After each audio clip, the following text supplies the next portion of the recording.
yang itu hanya biasa-biasa saja.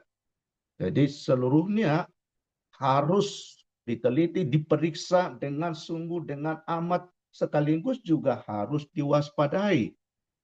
Harus selalu sadar dan selalu siuman terhadap apa yang terjadi. Kurang lebih itu gambaran yang ada di kata Yunaninya, periksalah, perhatikanlah dengan seksama.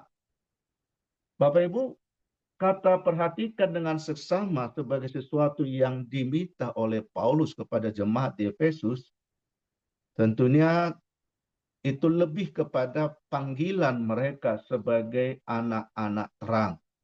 Namanya anak-anak terang berarti dia berada di dalam sesuatu berlawanan dengan terang itu. Ibaratnya kita tidaklah berfungsi, kita menggunakan lilin di tengah cahaya yang begitu gemerlap. Tidak ada guna kita menyalakan lampu di siang yang terang. Tentunya lampu itu berguna dan sangat relevan ketika di dalam kegelapan. Paulus secara tidak langsung mau mengatakan bahwa sekalipun kita sudah diselamatkan, sebagaimana di pasal 5 ayat 1 sampai 14, kita sudah diselamatkan dan kita sebagai anak-anak terang sudah dimerdekakan, sudah diberi kuasa dan seterusnya, tetapi kita masih hidup di dalam dunia. Dunia ini tidak baik-baik saja. Memang Tuhan sudah menyelamatkan dunia di dalam Kristus, tetapi perseteruan kita belum selesai berhadapan dengan kuasa kegelapan yang dipimpin, dikuasai oleh iblis. Sehingga ingatan kita bisa kembali kepada Rasul Petrus yang mengatakan bahwa dunia yang kita tinggali ini adalah dunia di mana iblis berjalan berkeliling-keliling, mengaum-ngaum seperti singa yang kelaparan dan ingin memangsa serta menelan kita. Karena itu, Petrus juga kembali mengingatkan waspadalah. Jadi dunia kita adalah dunia yang di sekeliling kita, dimanapun kita hadir, ada godaan, ada tantangan, ada jebakan, ada segala macam persoalan yang seringkali justru diprakarsai oleh kuasa kegelapan itu, yaitu iblis. Karena itu Paulus kembali mengingatkan, perhatikan dengan seksama. Perjalanan hidup kita tidak mulus-mulus saja. Jalan kita tidak selalu baik-baik saja. Bahkan dunia ini walaupun dengan segala kemajuannya, justru semakin kita menghadapi berbagai persoalan, tantangan, masalah, bahkan penderitaan, kegelapan dengan segala bentuknya terus merajalela di semua aspek kehidupan. Bukan hanya di politik, di ekonomi, yang kita akhir-akhir ini dengar segala macamnya, peperangan di sana sini, pertikaian, demikian juga persoalan ekonomi yang semakin morat-marit.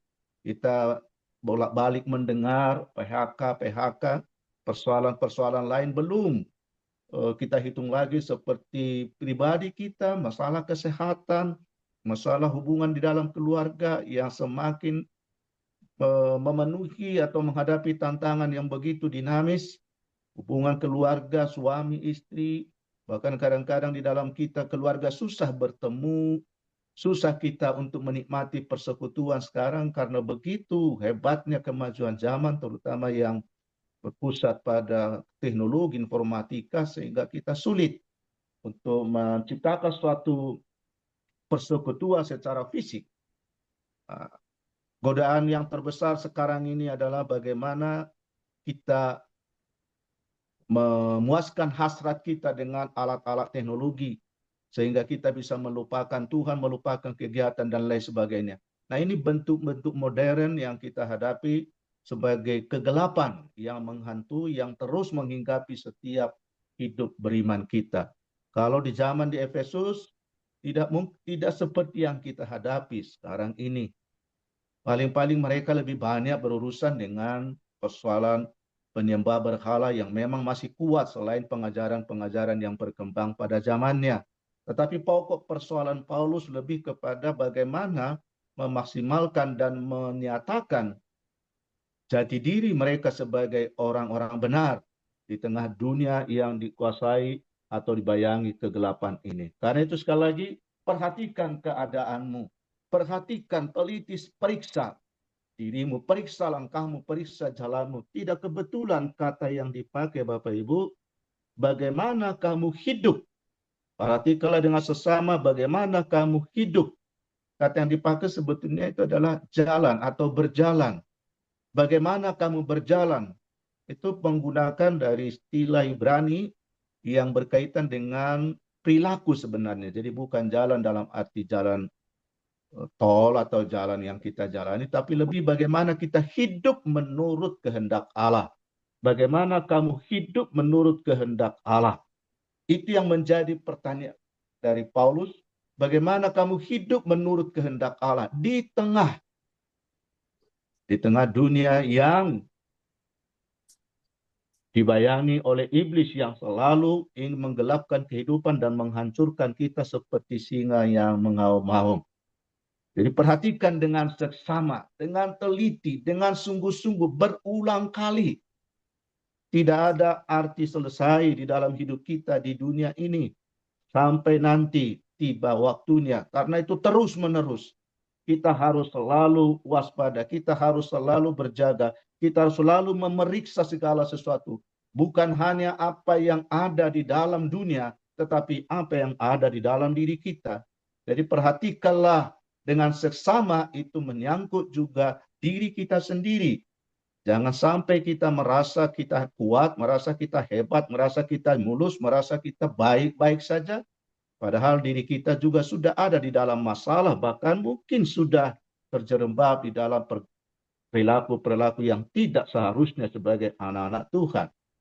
Kadang-kadang di era modern ini, kita sulit membedakan mana yang benar, mana yang salah, mana yang hitam, mana yang putih. Hidup sekarang ini lebih banyak bersifat abu-abu. Dalam banyak komentar-komentar di media sosial, dalam banyak peristiwa yang kita hadapi, ingin mencari solusi, kadang-kadang kita berpikir apakah ini kehendak Tuhan atau apa. Sering itu menjadi pergumulan berat kita ketika di dalam situasi sulit ataupun di dalam situasi yang mewah atau berhasil. Seringkali keabu-abuan itu menghinggapi kita sehingga tidak sadar kita sudah masuk di dalam perangkap si iblis. Baik lewat godaan maupun lewat masalah. Sekali lagi perhatikan, jangan merasa diri kuat, jangan merasa diri hebat, jangan merasa diri baik-baik saja. Hidup ini memang penuh tantangan, ada masalah. Sekalipun kita sudah dibenarkan, sudah dibebaskan. Tapi hidup yang kita jalani adalah hidup di dunia ini. Karena itu anjuran Rasul Paulus, karena hidup yang seperti itu abu-abu, banyak masalah kerikilnya. Ibaratnya kalau sebuah jalan yang mau dikatakan Rasul Paulus ini, perhatikan jalan, perhatikan petunjuk-petunjuknya, perhatikan rambu-rambunya, perhatikan juga kualitas jalannya. Jangan main asal jalan saja, jangan asal bergerak saja. Perhatikan semua rambu-rambu, kualitas atau kondisi jalannya. Lihat petunjuk-petunjuknya. Jangan sampai kamu lengah. Kamu pikir itu jalannya lurus atau bagus, ternyata berlobang. Kamu pikir jalannya lurus, ternyata belok. Atau kau pikir jalannya mantap saja, ternyata itu mendaki atau banyak tantangan di kiri kanannya. Karena itu perhatikanlah dengan seksama, dengan sungguh-sungguh, dengan teliti. Bahkan seolah-olah gambaran dalam bahasa sini itu pelototi terus. Jangan matamu sampai tertutup atau lengah. Terus pelototi, lihat lingkunganmu, perhatikan kiri kananmu. Bagaimana kita memperhatikan atau memeriksa semua itu? Maka Rasul Paulus memberi kita, jangan seperti orang bebal, jadilah orang arif. Bebal sebetulnya kata yang dipakai hampir sama dengan arif, hanya pakai negatifnya saja. Kalau kata bebal dipakai asofos, sementara arif itu sofos. Berarti kan sebenarnya jangan menjadi orang yang tidak arif atau tidak berhikmat atau tidak bijaksana. Ini yang digambarkan sebagai orang bebal. Berarti orang bebal ini tidak bijaksana, tidak berhikmat. kita ingat ada dua contoh gambaran dari orang yang tidak berhikmat atau disebut bodoh atau bebal, yaitu perumpamaan Yesus yang tentang bagaimana orang membangun rumah. Ada yang membangun di atas pasir dan di atas batu karang. Nah, itulah orang yang bebal dan atau bodoh atau yang tidak berhikmat dengan orang berhikmat. Orang berhikmat membangun di atas batu karang, sementara orang bebal, orang bodoh, orang tidak berhikmat membangun di atas pasir.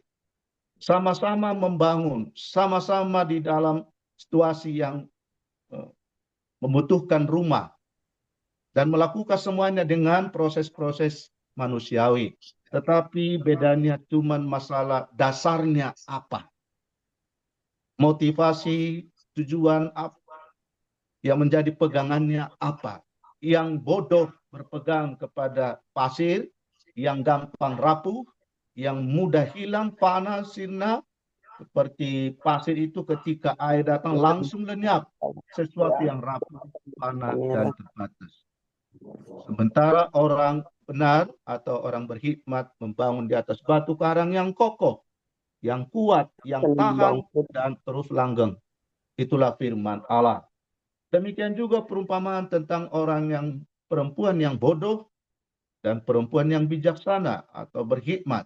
Mempersiapkan minyaknya ketika menyambut pengantin, sementara yang bodoh tidak peduli dengan itu, yang penting memuaskan hasrat, tidak peduli dengan apa tanda-tanda zamannya, penting bagi mereka bagaimana memuaskan seluruh apa yang mereka inginkan.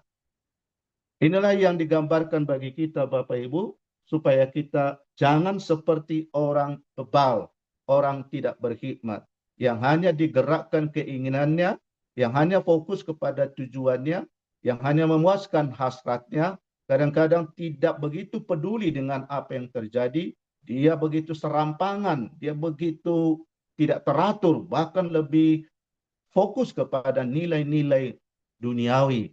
Sehingga dia tidak mampu melihat tanda-tanda zaman, tidak mampu melihat kenyataan yang ada, bahkan membuat hidupnya menjadi pribadi yang asosial, menjadi pribadi yang tidak mampu merasakan penderitaan orang, tidak mampu melihat bahwa ada jebakan-jebakan di depan oleh iblis, kuasa kegelapan. Dia hanya fokus kepada tujuannya.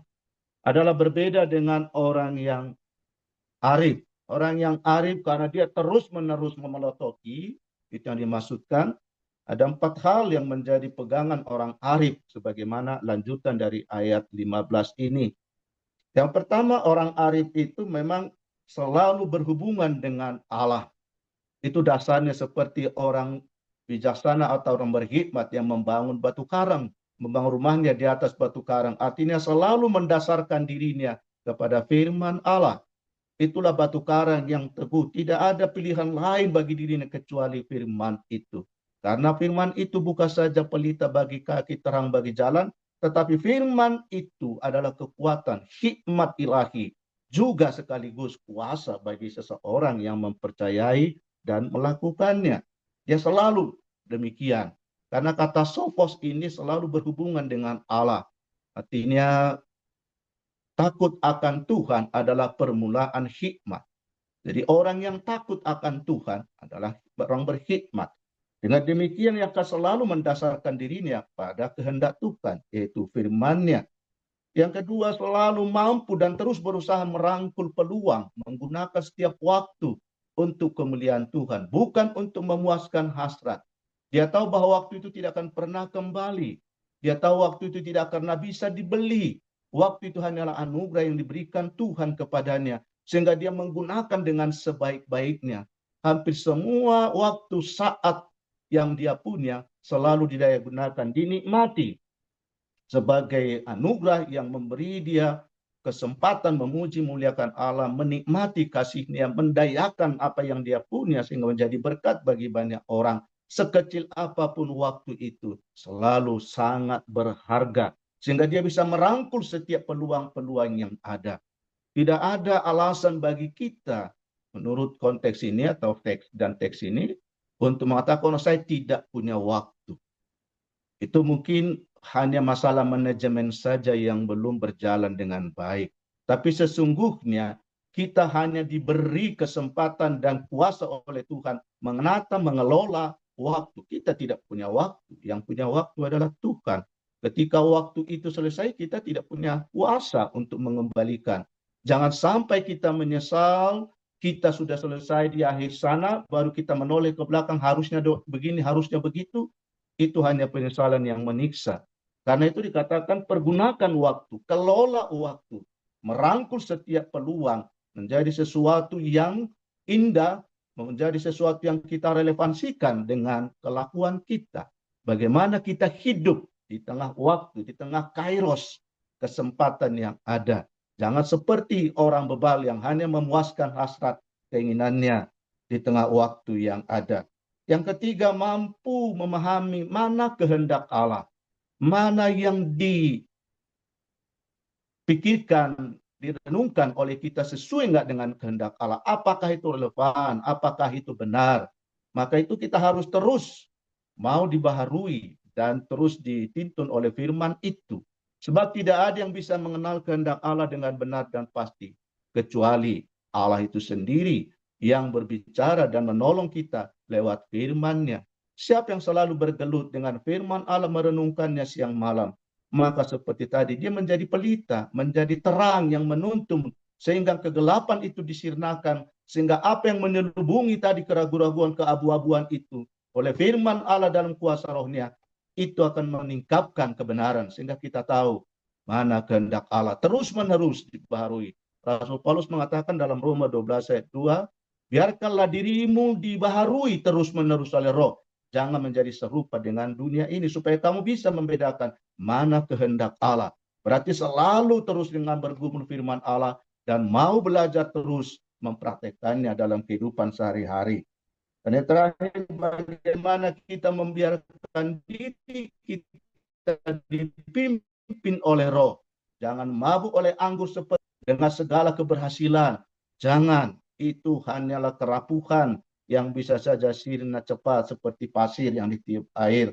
Tetapi tetaplah dan mau dipimpin, biarkan dirimu digembalakan, dibimbing oleh Roh, sehingga kamu bisa berjalan terus, sekalipun kegelapan memang besar, sekalipun hidup kita banyak masalah, tantangan, dan godaan, tetapi Roh Kudus akan menolong kita, akan memimpin kepada kebenaran, kepada kehidupan, dan kepada keberhasilan yang sesuai dengan kehendak Allah, sehingga hidup kita semakin terberkati dan menjadi berkat dimanapun. Karena itu sekali lagi Bapak Ibu, perhatikanlah, hiduplah sebagai orang bijaksana, seperti yang sudah digambarkan tadi, dan ingat, sadarilah bahwa hidup kita selalu ada di hadapan, di sekitar kita, dimanapun, termasuk di rumah, bahkan gereja kita, ada iblis yang selalu mengaum-ngaum seperti singa yang kelaparan dan siap menerkam kita. Karena itu perhatikanlah dengan seksama bagaimana hidup, dan hiduplah dengan bijaksana atau arif, dengan sungguh-sungguh hidup di dalam pimpinan Roh Kudus atas firman-Nya setiap saat, seperti yang kita lakukan setiap hari ini, pagi ini. Jangan hanya dalam temporal. Beribadah kepada Tuhan memang ada batas kalau secara liturgis, tetapi secara komunikatif kita tidak ada batas kepada Allah. Dalam Yohanes dikatakan, sembahlah Allah dalam roh dan kebenaran. Kapan? Kapan saja, di mana saja. Tidak ada batasan kita secara personal, tidak ada batasan. Secara komunal mungkin kita terbatas, tetapi dengan Zoom ini kita jadi tertolong, sehingga dimanapun kita berada kita bisa bersatu. Dimanapun kita berada, mari selalulah kita berdasar pada firman dan bersekutu dengan Allah siang dan malam, supaya kita terhindar dari jebakan iblis. Sebaliknya, terang kita semakin memancar, semakin bercahaya, dimanapun kita hidup, baik lo pikiran, perkataan, tingkah laku, perbuatan kita. Terpujilah Kristus, haleluya, amin.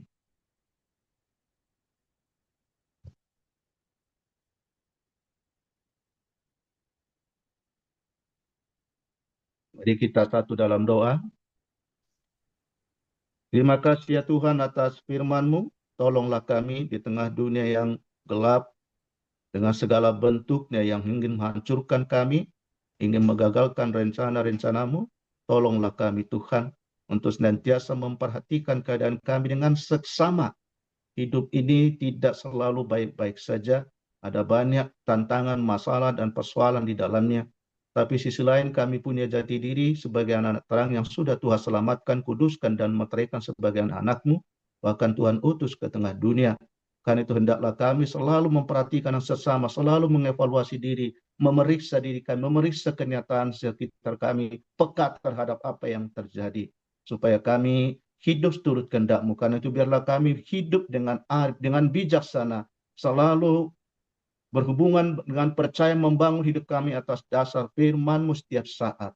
Dengan selalu bersekutu memuji muliakan Tuhan, dan juga mempergunakan waktu dengan sebaik-baiknya seturut kehendak-Mu. Lalu kami selalu mau dipimpin oleh Roh Kudus, dan setiap hari kami selalu ada di dalam hak bait-Mu, di dalam persekutuan dengan Tuhan, dimanapun dan kapanpun, khususnya kami secara pribadi. Sehingga kami mampu menghadapi persoalan-persoalan yang ada, tidak masuk dalam jebakan setan, kuasa kegelapan iblis, tetapi sebaliknya kami semakin memancarkan kasih terang kami sebagai anak-anak Tuhan. Terima kasih, tolonglah kami Amin. Tuhan, demi Yesus. Amin. Amin. Amin. Amin. Terima kasih Pak Pendeta. Tuhan Yesus memberkati firman Tuhan hari ini. Bahwasanya ya memang harus seperti itu ya. Jangan kita santai, apalagi memang di zaman teknologi ini sepertinya kita sibuk di sini dah. Semuanya pakai teknologi, semua pakai teknologi. Meskipun memang kita orang yang dipimpin oleh Tuhan, dan pastinya memang kita menggunakan teknologi ini untuk kemuliaan bagi nama Tuhan. Contohnya memang seperti Zoom-Zoom seperti ini ya kan, orang-orang Kristen banyak sekali mempergunakannya. Mulai dari pagi, siang, malam kita membicarakan tentang firman Tuhan. Namun kita juga jangan terlalu banyak Zoom-Zoom kita ya kan. Ya, haleluya. Silahkan Ibu Koordinator. Ya. Makasih Ibu Rin Jumat untuk pelayanannya. Makasih. Shalom, selamat pagi semuanya sobat-sobat Salafide. Puji Tuhan, saya udah tiba di Jakarta dengan selamat jam 11 malam lebih ya.